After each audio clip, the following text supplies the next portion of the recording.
बिस्मिल्लाहिर्रहमानिर्रहीम। अस्सलाम वालेकुम। आप देख रहे हैं फूड इंस्टाइल यूट्यूब चैनल। आज मैं आपको बताऊंगी कि शादियों वाला चिकन रोस्ट घर पर कैसे तैयार कर सकते हैं। इसके लिए मैंने 2 केजी चिकन लिया है और उसमें मैंने पानी काफ़ी सारी मकदार में डाल दिया। 1 टीस्पून सॉल्ट और 1/4 कप इसमें सफ़ेद सिरका डाल के इसको 1 घंटे के लिए भिगो दिया। 1 घंटे बाद हमने चिकन को अच्छी तरह धो दिया।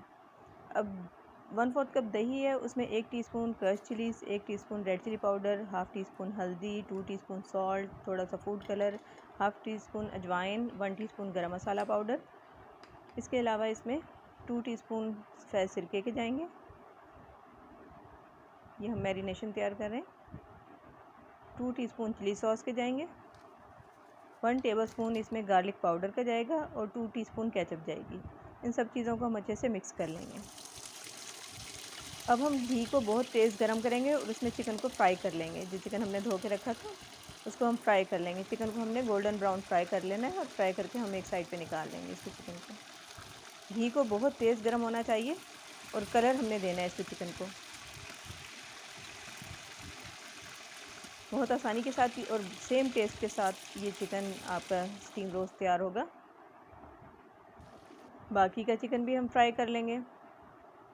अब जो मैरिनेशन हमने तैयार की थी वो हम इस चिकन को लगा देंगे। ये मैरिनेशन देखें बहुत थिक है, मतलब ये बहुत थिन नहीं होनी चाहिए, लिक्विड नहीं होनी चाहिए, इसलिए दही का भी बहुत ज़्यादा इस्तेमाल नहीं होगा। ये स्टीमर है, स्टीमर को मैं फॉइल पेपर लगा दूँगी।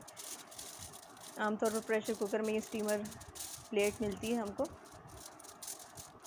फॉइल पेपर लगा के इसको अच्छे से कवर कर देंगे और इसके अंदर हम किसी नाइफ़ या किसी भी चीज़ की मदद से होल कर देंगे ताकि स्टीम इसके अंदर से रुके नहीं। इस तरह हम इसमें होल कर देंगे थोड़े थोड़े। अब प्रेशर कुकर में नीचे 1 लीटर पानी डाला है, उस पर ये स्टीमर रखा है और फिर हम इस पर अपना चिकन जो है उसकी लेयर लगा देंगे। जो मैरिनेटेड चिकन है, चिकन को मैरिनेट करके हमने 1 घंटे के लिए रखना है। अब ये सफ़ेद तिल इसके ऊपर स्प्रिंकल कर देंगे। इससे एक तो डिश की प्रेजेंटेशन बहुत अच्छी होती है और दूसरी टेस्ट भी बहुत अच्छा आएगा। अब सेकंड लेयर भी जो रहेगी हमारी वो लगा लेंगे हम ऊपर। और जो मैरिनेशन हमारी अगर बच गई है तो वो भी हम इसके ऊपर डाल देंगे। दूसरी लेयर के ऊपर भी हम तिल डाल देंगे और उसको दोबारा से फॉइल से कवर कर देंगे ताकि जब हम कुकर को बंद करें तो इसके ऊपर स्टीम नहीं गिरे। प्रेशर कुकर को बंद करके हम चूल्हे पर रखेंगे पहले 5 मिनट के लिए तेज़ आंच पर, और जब विसल चलने लगे तो हम इसकी आंच हल्की करके 20 मिनट के लिए पकाएंगे। 20 मिनट बाद हमारा चिकन स्टीम रोस्ट मज़ेदार तैयार है। इसको डिश आउट कर लेंगे। उम्मीद है कि रेसिपी आपको बहुत अच्छी लगी होगी और आप ज़रूर ट्राई भी करेंगे। और नए हैं तो प्लीज़ चैनल को भी सब्सक्राइब कर लें और बेल आइकन को प्रेस कर लें ताकि हर नई वीडियो का नोटिफिकेशन आपको मिलता रहे। हाफ़िज़।